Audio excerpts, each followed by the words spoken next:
you so much for watching. I hope you had a great show. That's it then. But this is just the beginning, Oh, it's just the guys. beginning. This is just the beginning. Thank you, thank you, thank you. Oh, I think this is just. This is just the beginning. Yeah. We We'll put are it here on you- outside of the if anything Orpheum comes up, Theater, we'll talk about live it. from the Pro But Ubisoft wrapped up now, so that was a show.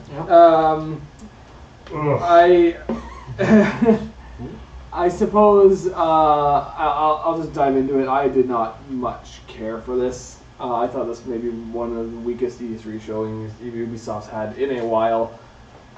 Just live reactions. They spent a lot of time talking about things that were not video games, and they talked about just their TV show, which looks it looks awful. That TV show they're working on looks absolutely horrendous. They talked they didn't show this, which is fine. They're making a Division movie. That's great. And their Uplay Plus is just to me it's just another subscription service to dive into. It was the games they showed were sometimes nice. Watch Dogs looks incredible. Watch Dogs looks like they are actually pulling off a very high level idea, which is really cool. And then it was a bit of meandering all the way up until the last games, Gods and Monsters, which we didn't see any gameplay of, but looks nice. It looks very, very nice. The quarantine game, is it Rainbow Six or it is Rainbow Six? It's not like Ghost Recon. Okay, so it's Rainbow Six. I was pretty close with that one, eh? Yeah, Not zombies, but no, I would say you call that. I did not think we did see that. So that's fun. Lots of Tom Clancy. Holy jeez! So we got Division Season 1 or Year 1 content. We got this new update for Rainbow Six Siege. We got Breakpoint. We got the mobile game. We got Quarantine. They're doubling down on that franchise. Or I guess it's like a series of franchise now. Yeah. But all in all, Ubisoft, I think this was Watch Dogs is incredible. Watch Dogs on its own kind of is amazing. But those are my thoughts. I just did not. I was mildly interested, I suppose. Yeah. Well, I'd have to agree with you too. I mean, the bigger projects they showed were exciting. Whenever they delved into the mobile games or talking about the TV show and the movie, it felt just an extra way to just we have, we're branching out and we're doing other things. But I don't think it was the right time to present that or the place to go ahead and provide that information. There's also, there's a lot of things missing this year, and I mean,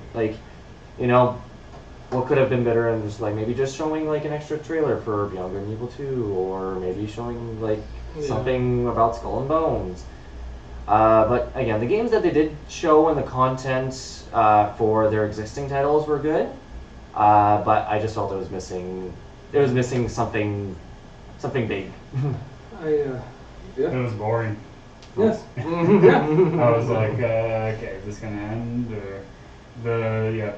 Or it started out with probably the best thing, which was Watch Dogs. Quarantine woke me up because I was like, cool.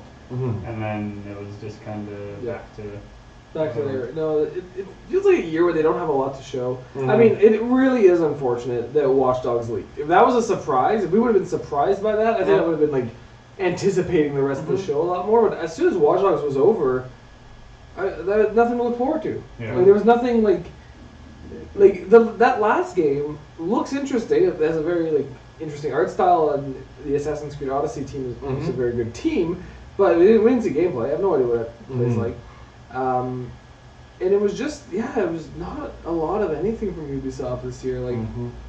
Tom Clancy games. There's so many of them now, and it looks like they're going to have 2 concurrent Rainbow Six games. So Rainbow Six Siege is their PvP one, and then Rainbow Six Quarantine is their PvE one. They did say something really interesting when they talked about Breakpoint, and they said we're going to support this one for years. And I don't know if that was kind of reassuring because they didn't support the last one for years, Wildlands. That's a fairly not recent; it's a couple years old, but they didn't get.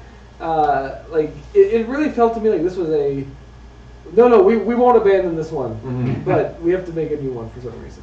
And it's, I I don't know. This, and like, I don't even know what this is. This Operation Phantom Sight. I get that it's like an event that's happening in Rainbow Six, but like, I don't.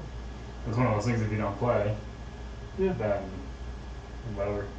Yeah. Nothing for you. So No, this felt like an EA press conference. You get your I'm serious. Like you get like Ubisoft has its annual sports games, which are their shooters. Like the Rainbow Six game. I mean, now they have a sports game, which actually looks kind of fun. Yeah. Like Roller Champions looks interesting. is that made by the same people that made Rocket League? Because I thought it was called Roller League, isn't it? No, it was No, Roller I- Champions, but that's. I don't think it's Psyonix. No, it's not. Well, it's Ubisoft in house. Yeah. It looks. It has a Rocket League like aesthetic. Like, Yeah. It's Rocket League on with people. Yeah. Yeah. I'm just trying to think back. Like, oh, that TV show looks awful. It looks absolutely horrendous. Like, I did not. I like It's Always Sunny in Philadelphia, and that's the show it's from. Yeah. I was like, I said it, and I was like, wait, yes. I really like It's Always Sunny in Philadelphia, but then like that trailer came up, and I was like, yeah, this was, I don't know, I did not like this. I don't think it was the place to show it. Like, Oh, no one cares. Like no one, like E3 E3 has grown beyond like the press conference. Like, you're not talking to investors or people. You're talking to your fans. yeah. And I did not care. Mm. And like I'm not interested. And like an office style show that has to do with the games industry. On the server, yeah, I think that would be fun. I think that would be fun to watch. They did an awful first showing. I was expecting it to be like, I forget what it's called, but it's that D&D show that started out on the internet. Remember that one? I'll find it real quick. I have no idea what you're talking about. No, it's just, I mean, Watch Dogs. Watch Dogs looks incredible. Yeah. It look like they have this idea of every NPC has a story and a mission, and you can recruit them into your cause and use their traits to assemble your DedSec squad, and that is cool. Like, that is. It's not a next gen concept. It's coming out in March, but it's very much like that's an idea that they really pushed really hard. Yeah. It looks so much better than Watch Dogs 1, which was very stale, I thought. Watch Dogs 2 was fun, but very short-lived. This looks like the kind of game that will have infinite replayability. Like you can play this any way you want. And I'm really interested in how the dynamic story to it.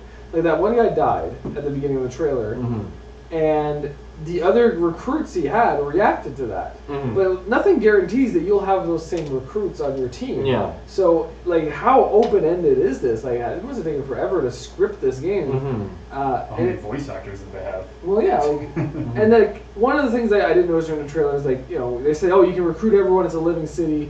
It looked like everyone is an adult. Like, there's no, like, children or anything running around. Like, it was, which would make sense, but, like, it feels a bit like video game logic in that sense, where it's like the city of able-bodied adults. Like you didn't see anyone like, any children, anyone who like I don't know. Like it's still probably. I mean, it's coming out in less than a year, but you didn't see anyone who wouldn't contribute to the cause essentially, which kind of took a bit of the not realism, but like out of the immersion, I would say. But it looks really cool. It doesn't look like. Watch Dogs 1 and I think Watch Dogs 2 had the problem where they showed them off and the next time we saw them they were horribly degraded. This looked like a game that is less than a year away from launch. It is wrapping up, it's looking nice, it's probably not going to get degraded all too much. Coming out in March, it's coming out a month before Cyberpunk. Yeah. We're going to have a couple of tech-themed cyberpunk-ish shooters, not shooters, they're not all shooters, but cyberpunk action-adventure games in a month. And I mean, like, just Cyberpunk looks better. Like, Cyberpunk's also been, it's been teased for how long now, and the idea of it and the scope is much bigger than even like you get to control every NPC in Watch Dogs. Yeah. But Cyberpunk has like that branching story that just seems to expand for. It'll be really interesting to see them go head to head with each other like that because they cannot avoid the comparison. Yeah. Like Watch Dogs Legion and Cyberpunk 2077 are in the same genre releasing within a month of each other. Mhm. The compare like people will be comparing the Metacritic scores for these things right away. Yeah. And I'm interested. I do think Cyberpunk. I don't want to say it's more ambitious, but it does seem a bit more polished right now. Mhm. But again, Watch Dogs that was a really good showing. Then actually, just spent so much time talking about events that are happening in games. Like, you know, every Tom Clancy game is getting an event. It seems. Mhm. For Honor's thing looked cool. Yeah. You played a lot of For Honor. What do you think about that? No, it was neat. I just wish I saw more.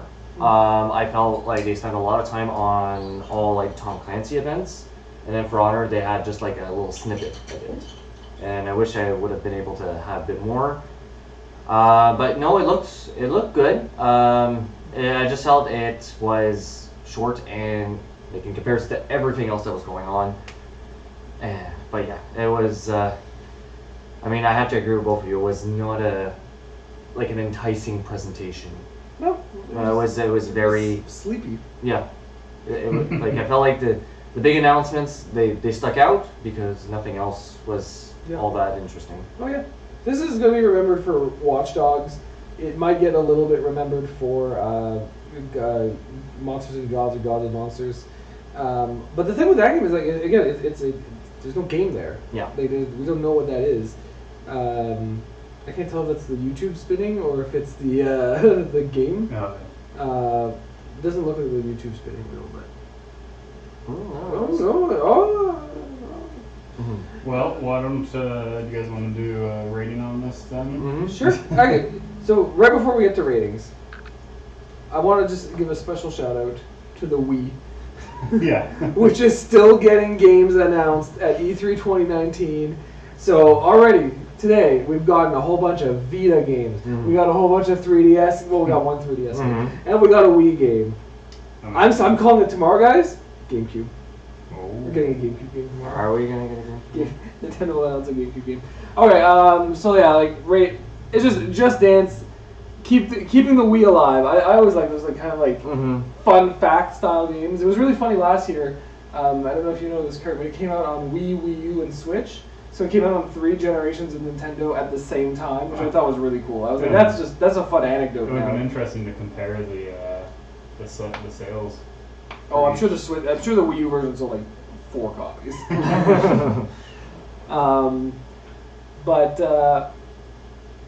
All right, so yeah. Okay. One last thing on that: you can play Wii games on a Wii U, so it's kind of like there is maybe like those Nintendo gamers that haven't jumped over yet to the Switch. They might have a modern-ish console that can play Just Dance. You just plop a Wii disc in there and you're good to go. All right, so ratings. We're going to rate the Ubisoft press conference using the link cable scale, using every number between 0 and 10. Kurt, you can go first. Yeah, sure. I'm gonna give it a solid 5. Presentation was poor, but a few games that I think honestly 2 games, maybe 3. I might look into Division, but yeah, those games are the only thing that raise it up.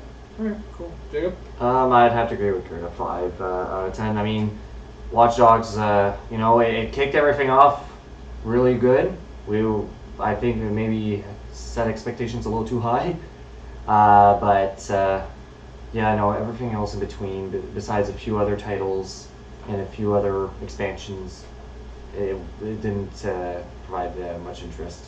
Yeah. Okay. I am going to go with a 3 out of 10.